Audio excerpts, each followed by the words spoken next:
What's up guys, this is Merc Music and I'm bringing you guys map tutorials for all 4 of the brand new face-off maps. And as you can see here, we're going to be starting off with Lookout. There's that little Easter egg that said campers don't last long in these parts.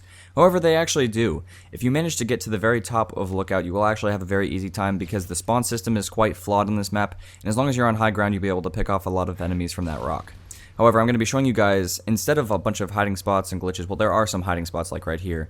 In an Infinity Ward interview, they actually said you can get out of the map, but you have to be careful because there's bouncing betties everywhere. Well, there is a lot of truth to that. There's a lot of spots where you think you could get outside of the map, but you'll either be killed by a bouncing betty or death barriers. And it's not like the kind of weak bouncing betty you're thinking of. It is an insta-kill bouncing betty that actually kills you quite fast. So there is really no time to run outside of the map.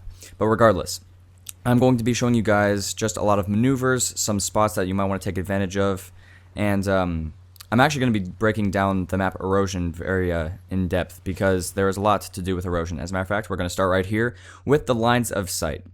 Now, the reason why I'm covering lines of sight for erosion is because you can actually pick off enemies going in this cross sort of area, I guess you can say, starting with the north, the east, the south, and the west, and there is a center building, and you can actually lay down and shoot enemies from all corners of that area, and I'm going to show you exactly how it works.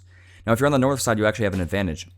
You can stay in this little building over here and fire from all the way across the map. I'd actually recommend that you use the impact proficiency if you're going to do this. However, if you can see in the top right corner, there's also the south side, and you can pop back and forth. You can lay down and take cover from behind those rocks over there and lay down again. And if you're on the east side, you actually have an advantage as well, because you're able to crouch and actually have a head glitch while you can use those lines of sights. So take advantage of those if there are enemies in the center and you need to pick them off. Now, in the center building itself, you can actually climb up a ladder and watch all 4 sides. However, I don't really recommend that you use this because it isn't that helpful and enemies can get you pretty quickly.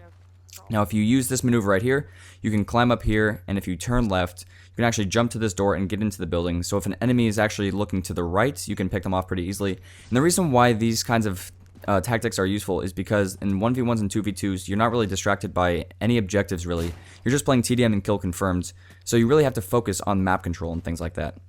Now, right here, I'd actually, if you wanted to play Infected on this map, I'd recommend this spot because you're concealed pretty well, and enemies, actually, if you want to use this online, enemies can't really shoot you, but when you pop back up, you're actually exposed. However, it gives you the opportunity to fire back at them. If you come over here on the north side as you push towards the center building, there is actually a hole and you can use that to shoot enemies through. I don't really recommend that you stay there too long. However, if you need to in like the heat of the moment situation, then do so. And same thing with this right here. This little spot is actually pretty difficult to use because your first jump is a little bit more powerful, and I'm actually re-demonstrating this right here. Your first jump will take you too high. However, if you keep jumping up and down, you will be able to shoot through the entrance of the east side to the center building. So I actually recommend that if you manage to do it correctly. And here I'm just showing this is a quick little jump from this ledge over to the I believe that's the south side bridge, yes. And now we're going to be moving on to the map Aground. Now, Aground itself is a map with not too many spots. It's kind of just, I feel like they put a random ship on the map. However, there are a lot of riot shield lunges, and we didn't really find anything too amazing. However, we found some spots with potential. So if you guys want to try this out in a private match, definitely do so. You might be able to get somewhere with a Moab riot shield lunge. However, we really didn't find anything as far as it goes for spots and things like that. Now, for the final map, we're going to be moving on to Getaway. And right here, you're going to climb on top of this area where most people head glitch. However, you can push forward and actually head glitch right here, which can be pretty helpful when enemies are spawning in the back over there.